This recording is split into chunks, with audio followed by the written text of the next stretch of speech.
ನಮಸ್ಕಾರ ಸ್ನೇಹಿತರೆ, ನಾನು ನಿಮ್ಮ doctor Deepa Ranishekar, transform life programs ಇಂದ ಲವ್, ಲೈಟ್ ಅಂಡ್ ಗ್ರಾಟಿಟ್ಯೂಡ್. ನಾವು ಯಾವುದಾದ್ರೂ ಯಾರಾದರೂ ಒಂದು ವ್ಯಕ್ತಿಯಿಂದ ನಮಗೆ ಕರೆ ಬರಬೇಕು ಅಂತ ಕಾದಾಗ ಏನು ಮಾಡಬೇಕು ಅಂತ ಹೇಳ್ತೀನಿ ಅಂತ ಹೇಳಿದೆ. ಆ ವ್ಯಕ್ತಿಯನ್ನ ಮನಸ್ಸಲ್ಲಿ ಅನ್ಕೊಳ್ಳಿ. ಒಂದು ವ್ಯಕ್ತಿ ಅಲ್ಲ, ಸುಮಾರು ಜನರಿಂದಾನೆ ಯಾರ್ಯಾರು ನಿಮಗೆ ಕರೆ ಮಾಡಬೇಕು ಅವರೆಲ್ಲ ಅಂತ ಅನ್ಕೊಳ್ಳಿ. ಈ ಸ್ವಿಚ್ ನಂಬರ್ನ ಬಳಸಿ 63989799. I repeat, 63989799.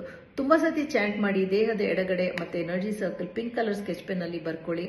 ಮತ್ತೆ ನಾನು ಈ ನಂಬರ್ನ ಚಾಂಟ್ ಮಾಡ್ತಾ ಇದ್ದೀನಿ, ಎನರ್ಜಿ ಸರ್ಕಲ್ ಮಾಡ್ತಾ ಇದ್ದೀನಿ, ಬರ್ಕೋತಾ ಇದ್ದೀನಿ. ಆ್ಯಂಡ್ ನಿಮ್ಮಿಂದ ದಿವೋಹಂ ರಿಟ್ರೀಟ್ ಬಗ್ಗೆ ಕರೆ ಬರುತ್ತೆ ಅಂತ ಕಾಯ್ತಾ ಇದ್ದೀನಿ. ದಿವೋಹಂ ರಿಟ್ರೀಟ್ ಬಗ್ಗೆ ತುಂಬ ಕಾಳಜಿಯಿಂದ ಹೊಸ ಹೊಸ ವಿಷಯಗಳನ್ನು ನಿಮ್ಮ ಜೀವನ ಸುಗಮವಾಗಲಿ ಅನ್ನೋದಕ್ಕೋಸ್ಕರ ನೀವು ಆಯೋಜಿಸಲಾಗಿದೆ. ಖಂಡಿತ ಬನ್ನಿ. Thank you so much for joining me. ನಾನು ನಿಮ್ಮ doctor Deepa Ranishekar, transform life programs ಇಂದ ಲವ್, ಲೈಟ್ ಅಂಡ್ ಗ್ರಾಟಿಟ್ಯೂಡ್.